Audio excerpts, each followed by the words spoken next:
Hello students, so today we will talk about hypothesis in research methodology in which we will learn about hypothesis क्या होती है. So basically research में देखिए, अब research होता ही क्या है. रिसर्च में हम लोग कोई भी न्यू क्वेश्चन रेज करते हैं, कुछ न्यू थिंग को फाइंड आउट करते हैं. मीन्स किसी भी एक ऐसी चीज़ को लेकर के चलते हैं जिसके बारे में अभी तक के किसी को कुछ भी आइडिया नहीं है. ठीक है, तो जब आप कोई न्यू क्वेश्चन राइज कर रहे हैं, न्यू क्वेश्चन का आंसर फाइंड आउट कर रहे हैं, दैट मीन्स उसका कंक्लूजन या उसका आंसर जो भी है वो कुछ भी हो सकता है.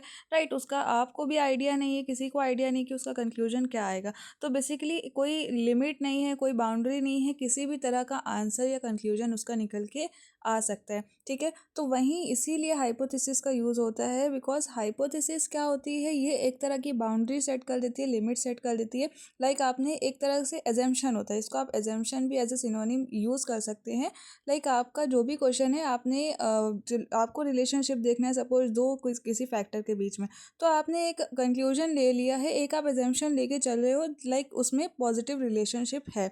ठीक है, तो अब आप किस पे वर्क करोगे, अब आप अपने माइंड में पहले से ही सोच के रखेंगे कि हमने ये माना हुआ है कि उसमें पॉजिटिव रिलेशनशिप है, कि एक में इफेक्ट होने से, एक में चेंज होने से दूसरे में इफेक्ट होगा. ठीक है, तो आपके माइंड में ऑलरेडी एक चीज़ बैठ गई है, अब आप उसको ले करके ही चलेंगे, उस पे ही रिसर्च करेंगे, उसको प्रूव करने की कोशिश करेंगे. ठीक है, जो आपने एजम्पशन माना हुआ है. तो इससे क्या हुआ, इससे एटलीस्ट हमें कुछ तो आइडिया लगा, हमारी कुछ लिमिट सेट हुई, कुछ बाउंड्री कहीं पे क्रिएट हो गई.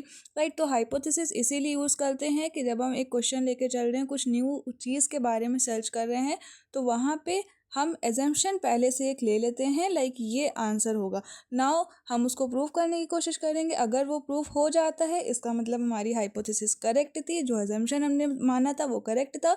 वो प्रूफ नहीं होता है, दैट मीन्स हाइपोथेसिस हमारी रॉन्ग थी. ठीक है, तो ये हाइपोथेसिस होता है. तो हाइपोथेसिस कैसी होनी चाहिए, ये of course explain what you expect to happen. कि आप एजम्पशन ले रहे हो, अब एजम्पशन किसी तो बेसिस पे लेंगे ना.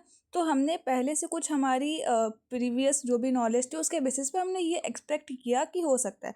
ठीक है, तो ये हमारे एक्सपेक्टेशंस को दिखाता है.